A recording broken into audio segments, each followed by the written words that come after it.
여러분 안녕하십니까?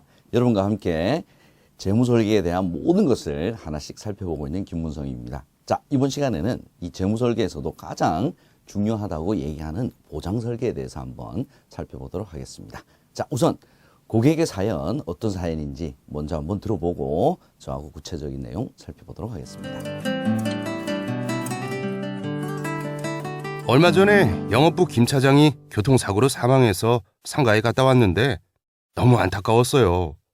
졸음운전으로 혼자 가드레일을 들이박은 사고라서 자동차 보험에서도 조금 나오고 종신보험을 해지했다나 안 들었다나 그래서 나오는 돈이 거의 없는 것 같더라고요.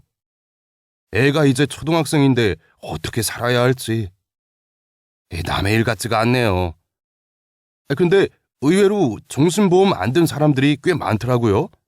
상가집에서 얘기하다 깜짝 놀랐어요. 네, 우리 함께 고객 사연 들어봤습니다. 자, 이런 사연 정도면 아마 여러분들도 지금까지 주변에서 한 번쯤은 들어보셨을 법한 그런 사연입니다. 이 보장이라고 하는 것이 미래에 우리가 예상하지 못했던 그런 일을 지금 대비를 하는 것이기 때문에 실은 사람들이 대비를 하기 쉽지가 않은 것이 사실입니다. 그래서 막상 이제 일이 발생을 했을 때 사람들이 다 후회를 하게 되는 것이죠. 자, 이런 특성을 가진 재무설계에서 보장설계가 어떤 포지셔닝을 하고 있는지 우리 그림을 통해서 한번 살펴보도록 하겠습니다. 자, 여러분 그림 보시게 되면 예쁜 집이 나옵니다. 예. 자, 집을 지을 때는 우리 기초공사 아주 튼튼해야 됩니다. 이 기초공사가 튼튼해야 기둥을 세울 수가 있겠죠. 순서가 있습니다. 이 기둥을 튼튼하게 세워야 이 기둥을 연결하는 벽을 우리가 또 세울 수가 있고요. 이 벽이 완성이 돼야 지붕을 얹을 수가 있습니다. 그래서 우리가 이 보장설계를 우리 집 지을 때 어떤 공사들을 해 나가는지를 비교를 해보면 바로 기초공사에 해당하는 것이 우리가 보장설계다 이렇게 얘기를 할 수가 있겠습니다. 자, 집을 짓는데 만약에 기초공사를 하지 않고 만약에 그냥 집을 짓는다. 어떤 사태가 벌어질까요? 비록 기둥을 세울 수 있을지는 모르겠습니다. 또 비록 벽도 만들 수 있을지도 모르겠습니다. 심지어 지붕까지 얹을 수 있을지도 모르겠습니다. 하지만 기초공사가 만약에 부실하게 되면 이것은 한순간에 언제 무너질지 모르는 바로 모래성에 불과할 수밖에 없는 것이 바로 이 기초공사의 우리 중요성이다. 이렇게 얘기를 할 수가 있겠습니다. 자, 이걸 재무 목표로 우리가 한번 다시 분주어서 한번 생각을 해보겠습니다. 자, 여러분들 한번 보시죠.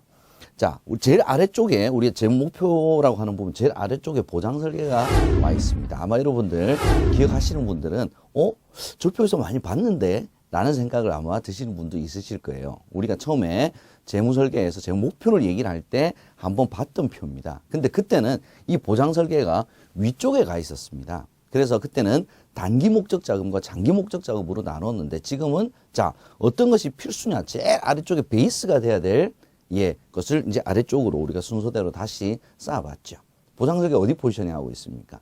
이 보장설계가 제일 튼튼했을 때 주택 확장 자금, 그 다음에 교육 자금, 양육 자금, 결혼 자금, 비상 자금이 잘 쌓아질 수 있다라고 하는 측면에서 그만큼 재무설계에서 가장 기본적인 역할을 하는 것이 보장설계다. 이렇게 여러분들께서 생각을 해주시면 좋겠습니다. 이 보장설계는 크게 네 가지 영역 정도로 우리가 볼 수가 있습니다. 자, 첫 번째는 수입의 중단이죠. 주소득원이 우리 가정에서 주소득원이 사망을 예상치 못한 사망을 할 수도 있고요. 또 사고라든지 이런 것들로 장애를 입어서 수입이 중단이 될 가능성도 언제든지 있습니다.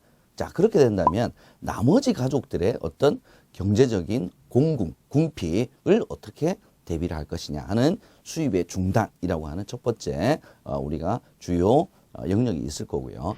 두 번째는 어떤 것이 갑작스러운 지출 발생이 우리가 될 수가 있습니다. 예를 들어서 갑자기 사고를 당한다, 상해를 입었다.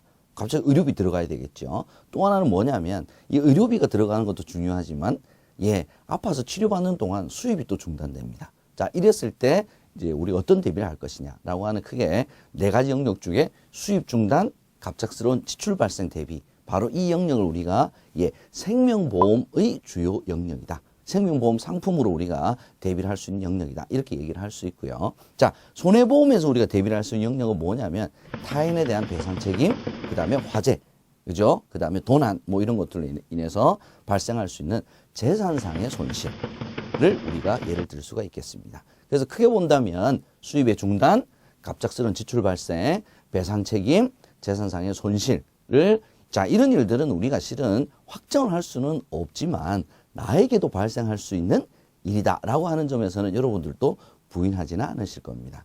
자, 이 부분을 생명보험과 손해보험에서 어떻게 잘 대비를 할 것이냐. 이제 상품 활용하는 것이죠. 이제 재무설계에서 구체적인 보장의 내용이다. 이렇게 보시면 되겠습니다.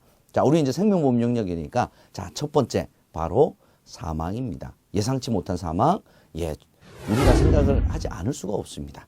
근데 보통 사람들은 보게 되면 이렇게 나이가 좀 드셨을 때 사망을 하는 것은 그나마 실은 크게 무리가 없을 수도 있습니다. 왜냐하면 자, 남겨진 가족들이 이제 자녀들도 어느 정도 장성을 다 했고요. 또한 어느 정도 자산을 모아 놓은 상태이기 때문에 실은 제일 큰 문제가 언제냐면 젊어서 사망하는 겁니다. 젊어서 사망. 자, 우리 30세에서 59세 정도의 남성의 사망률을 보게 되면 생각보다 적지가 않습니다. 24.5%니까 4명 중에 1명 정도가 60세 이전, 즉 경제적 활동이 꼭 필요한 시기에 사망을 한다라고 하는 것이죠. 자, 그러면 뭐 나에게는 그런 일이 안 생기겠지라고 생각하는 것이 정말 자연 사망할 때까지 그런 일이 안 생기면 뭐 실은 큰 문제가 없겠죠. 만약에 생긴다면 자, 어떤 일이 발생할 것이냐 우리가 생각을 해보지 않을 수가 없습니다. 자, 최근에 많은 분들이 저는 대비를 하고 있어요. 저는 종신보험 가입을 하고 있어요. 라고 많은 분들이 얘기를 하시는데 그걸 좀 뜯어볼 필요가 있습니다. 너무 기가 찬 게 어떤 거냐면 자, 1인당 사망보험금이 5천만 원 이하 받으시는 분들이 거의 90%입니다. 만약에 아까 우리 한참 경제적으로 책임을 져야 될 그 연령대에 만약에 사망을 했는데 사망보험금이 5천만 원이다. 라고 한다면 이 5천만 원으로 과연 남겨진 가족들의 경제적인 준비를 얼마만큼 이 5천만 원을 할 수 있을 것이냐 라고 생각을 하신다면 정말 지금 우리 재무설계 관점에서도 특히 우리나라 같은 경우에는 이 사망보장의 규모가 하고 있다 없다가 아니라 규모 자체가 너무 적다라는 데 우리가 초점을 좀 맞출 필요가 있겠습니다. 자, 두 번째는 바로 이제 의료비입니다. 의료비. 자, 의료비라고 하는 것이 뭐가 좀 문제가 있냐면 여러분 이제 표해 보시면 아시겠지만 예, 갈수록 나이가 들면 들수록 의료비 지출이 많아집니다.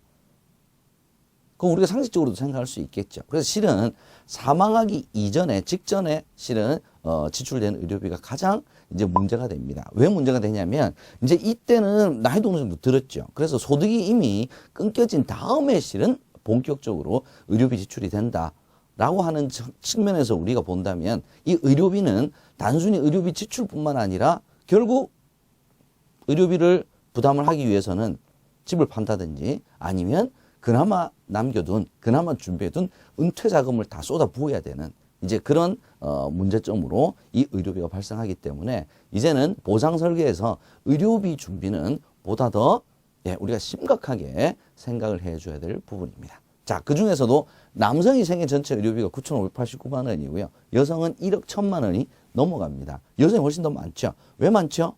오래 사니까. 맞습니다. 특히 여성들의 의료비 준비는 각별히 더 우리가 앞으로 재무설계 관점에서 각별히 더 충분히 준비를 할 수 있도록 하는 것이 굉장히 중요한 포인트가 되겠습니다. 실질적으로도 최근에 뭐 노인 의료비 같은 경우도 마찬가지지만 어차피 수명이 자꾸 증가를 하고 있기 때문에 이 의료비에 대한 중요성은 훨씬 더 커질 수밖에 없다라고 하는 점 다시 한번 우리 표로 한번 봤습니다. 자, 그래서 이제 의료비도 저는 3층 의료비 보장이 필요하다 이렇게 말씀드리고 싶습니다. 제일 아래쪽에는 급여 항목입니다. 이 급여 항목은 국민건강보험으로 실은 해결이 됩니다. 급여 항목 가운데 본인 부담금, 그죠? 예, 좋습니다. 급여 항목은 건강보험으로 해결이 되는데, 이걸로도 충분하지가 않다는 겁니다. 그래서 이제 비급여 항목은 어떻게 할 거냐? 개인이 부담하는 거죠. 자, 이것을 바로, 우리가 민영 건강보험 내지는 뭐 실손보험으로 우리가 커버를 할 수 있게끔 만들어줘야 되는 것이 바로 두 번째 비급여 항목에 대한 준비입니다. 자, 이걸로 끝마치는 것이 아니고, 자, 이렇게 아픈 동안 제가 앞서 말씀드린 것처럼 의료비 준비 지출 보다 더 큰 문제가 발생할 수 있는 것이 바로 그 기간 동안 경제활동 못한다는 거죠. 그래서 소득의 상실이 훨씬 더 커질 수가 있다. 특히 젊은 시절에 아프게 된다면 소득 상실 굉장히 큰 부분이라는 거죠. 그래서 추가적인 건강보험으로 이 생활안정자금을 별도로 준비를 했을 때 우리가 거의 완벽에 가까운 3층 의료보장, 3층 보장의 준비가 마련이 됐다. 이렇게 얘기를 할 수가 있겠습니다. 다시 한번 급여 항목, 비급여 항목, 상실소득 이렇게 3단계로 나누어서 우리가 준비를 할 수 있는 지혜가 필요한 시점이다. 이렇게 말씀드릴 수가 있겠습니다. 자, 이렇게 해서 지금까지 우리가 제가 말씀드렸던 내용을 한번 정리를 한번 해보겠습니다. 자, 첫 번째, 주 소득원의 수입이 중단되는 것에 대비해서 적절한 규모의 보장자산이 필요합니다. 자, 어느 정도가 이제 적절한 것이냐? 이론적으로는 이 보장자산의 규모는 이 가정의 주 소득원의 약 3년치 연봉 정도의 수준 정도는 있어야 된다라고 얘기를 합니다. 왜냐하면 이제 남겨진 가족들이 계속해서 보장 금액만 가지고 보험금만 가지고 살 수는 없는 것이죠. 그래서 어느 정도 경제 활동을 할 수 있을 때까지 적어도 기간이 한 3년 정도는 걸린다라고 하는 경험치를 통해서 3개년치 정도 연소득 수준은 보장자산으로 가져가야 된다라고 얘기를 합니다. 하지만 실은 이것은 이론이고요. 많은 분들이 연소득의 3배 정도를 보장자산으로 가져가기는 쉽지가 않은 것이 또한 현실입니다. 왜냐하면 그만큼 매월 보험료를 지출해야 되는 금액이 부담스럽기 때문에 그렇습니다. 자, 그럼 첫 번째는 뭐냐면 안 하는 것보다는 하는 게 훨씬 좋다. 분명한 사실이 있죠. 그러면 일단 부족하더라도 시작을 해놓고요. 시작을 해놓고 난 다음에 소득의 변화라든지 아니면 가족 상황의 변화에 따라서 계속 이거를 조절해 나가면서 연령대에 맞춰서 가족 상황에 맞춰서 늘렸다가 또 어느 정도 나이가 들어가게 줄였다가 할 수 있도록 유연하게 갈 수 있는 이제 보장 설계 전략이 필요합니다. 그래서 업그레이드, 리모델링이 그래서 이제 필요하게 되는 것이죠. 자, 두 번째는 라이프 사이클에 따라서 이 보장 설계도 우리가 좀 조정할 필요가 있습니다. 자, 이제 많은 분들이 수명이 길어지고요. 의료기술이 발달에 따라서 의료비도 지출이 많이 되고요. 또한 결혼도 늦어지면서 자녀에 대한 지출이 은퇴 이후까지 밀려가시는 분들도 많이 생기고 있습니다. 그래서 각자의 라이프 사이클을 고려를 해서 60세 이후, 보통 이제 60세 이후면은 사망 보장에 대한 니즈는 줄어들고요. 의료 보장에 대한 니즈가 더 커져야 되는데 오히려 60세 이후에 사망 보장에 대한 니즈가 훨씬 더 커져야 되는 분들도 이제 많이 생기는 겁니다. 그래서 이제는 예전처럼 이론적으로 어떻게 해야 돼? 이게 아니고 각각의 고객의 라이프 사이클에 맞춰서 우리가 보장 설계를 하는 것이 가장 고객에게 효과적인 보장 설계가 될 수 있다라는 점 여러분께서 잊지 말아 주시고요. 자, 이제 세 번째입니다. 자, 이 세 번째는 바로 갑작스러운 지출, 즉 의료비 같은 것이죠. 바로 이 의료비 같은 것을 우리가 대비를 하기 위해서는 의료비는 가정의 주소득뿐만 아니라 가족 전체가 다 해당이 됩니다. 그래서 가족 전체의 보장성 보험의 월 보험료 납입 규모를 월 소득의 10% 정도가 내외가 적절하다라고 하는 기준을 가지시고 65세 이후에 급증하는 의료비 지출을 가족의 연령대에 대비를 해서 여러분들에게 적절하게 이 돈을 배분을 하실 수 있도록 그렇게 준비를 해 주시면 좋겠습니다.